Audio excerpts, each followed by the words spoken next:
All right, let's dive into chapter 3. This is where that quiet, simmering dread we've been feeling finally boils over. It all kicks off with a single line that just sets this powerful, melancholic mood for everything to come. And right away you feel it, don't you? This isn't just describing a sunset. It paints this picture of a whole world's exhaustion. Kalor isn't just getting dark, it's sighing. It's like it's holding its breath before the real night falls. This feeling, this mix of incredible beauty and deep sadness is absolutely the key to this whole chapter. So, with that tone perfectly set, the chapter brings us its two most important elements, a truly breathtaking world and the two souls who are right at the heart of it all. And Lathora? Wow. This isn't just some city, you know? The book presents it as basically a living thing. It's made of crystal that hums its own music, lit up by two different colored moons. The architecture itself feels like magic, just floating there, held up by invisible forces. The city is a character here, for sure, not just a backdrop. And right at the very top of this living city, we meet our two main characters, Rayla and Vortal. And man, are they a study in contrasts. She's the scholar, the city's mind, and her hope is just about gone because of what she knows. He's the soldier, the city's shield, carrying the scars, both physical and emotional, of its past. Together, they're like the two sides of the same coin, intellect and strength. This one line of dialogue, it says everything about their relationship. It's not about one person needing the other. It's about choice.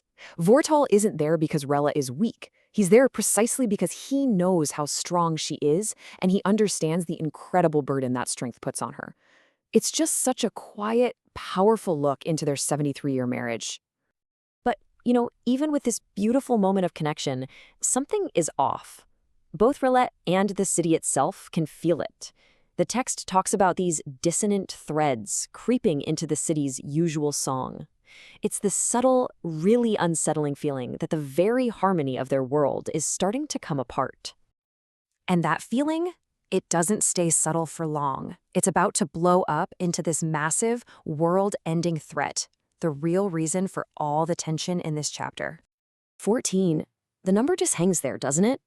It's so stark and just terrifying. That's not a statistic. That's 14 entire worlds, civilizations, countless lives that have just disappeared. This one number takes that vague feeling of dread and makes it a concrete, horrifying reality. And this isn't some ancient history, right? This is happening now. The latest colony, Theta 7, went totally silent just 6 hours before this scene even starts. The last thing they heard was someone talking and then nothing, mid-sentence. It brings the danger right to their front door. The pattern is getting faster and Kalor is next. Seriously, how chilling is that? This is the only clue they have. It's this broken piece of a sentence repeated in the final messages from other worlds that went dark. It's not, "We're under attack." It's, "The sky is wrong."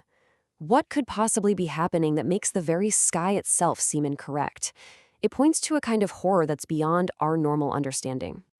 So who or what is behind this? Well, the chapter finally gives us a name, or at least something close to a name for this enemy that seems impossible to comprehend. They're called the Yelleth, but even that's just a guess, really. The terrifying part is what they do. They don't just destroy things, they transform them. They take what they see as the chaos of life and reshape it into silent, perfect, crystal order. This isn't an invasion, it's a conversion. And this leads Rayla to what might be the single most disturbing question in the entire chapter. What if, from their point of view, this isn't evil? What if the Yelleth actually think they're doing something good? Yeah, that's Rayla's terrifying idea. That the Yelleth operate on this cold, relentless logic that sees life itself, all the messiness, the pain, the imperfection, as a mistake that needs to be fixed. They're not trying to kill them. They're trying to save them by turning them into silent, perfect crystal. It's a logic that is completely, fundamentally incompatible with life. So, you're up against an enemy you can't fight, you can't reason with. What do you even do? The chapter introduces one last, desperate idea, and the weight of it all falls right on Rayla's shoulders. I mean, talk about pressure. Every single conventional weapon they have is useless against the Yelleth. Their only shot is something called the decoherence choir, R'Ella's life's work. But here's the catch. It's pure theory. It has never, ever been tested. It might do absolutely nothing. It is the ultimate Hail Mary pass. And once again, it's Vortal who brings this insane cosmic problem right back down to a human level. He doesn't offer any false hope or strategic plans. He just offers himself. His loyalty is absolute. If this is how it ends, they will face it together. It's his powerful human anchor in a storm of just incomprehensible threat. Okay, take a breath, because after that promise is made, their last moment of peace is just shattered. The pace of the chapter suddenly kicks into high gear as the threat goes from a concept to a terrifying, immediate reality. And the attack doesn't start with a bang. It's a whisper, a cold little voice. But it's not in your ears. It's inside your own head. It's a psychic intrusion. You can't even see this enemy, and it's already touching the deepest part of your consciousness. The attack is on.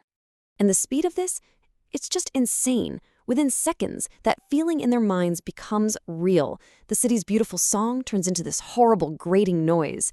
And then, the living crystal of the city itself starts to break, not crumbling, but fracturing in these perfect, impossible geometric shapes. The Eleth are rewriting the city's source code in real time. How do you even describe a terror like that? The book gives us this incredible, haunting detail. R'Ella looks at Vortal, this 200-year-old soldier, and sees his eyes shift to a pale ash gray, a color she's never seen, not even in all his years of war. The text calls it the color of something beyond fear. It's telling us that even for a man who has seen civilizations burn, this is new. This is worse. And then, as if they needed it, they get confirmation. The city's final, ultimate alarm goes off. This is not a drill. This isn't some malfunction. This is it. The enemy is here. And that's where the chapter leaves us, with R'Ella and Vortal just stepping into their ship, and that one line hanging over everything. It's such a brutal final statement. There is no going back. The life they knew just moments ago, it's over. The chapter doesn't just start a war. It ends an entire era, leaving us wondering what, if anything, can possibly survive what's coming next.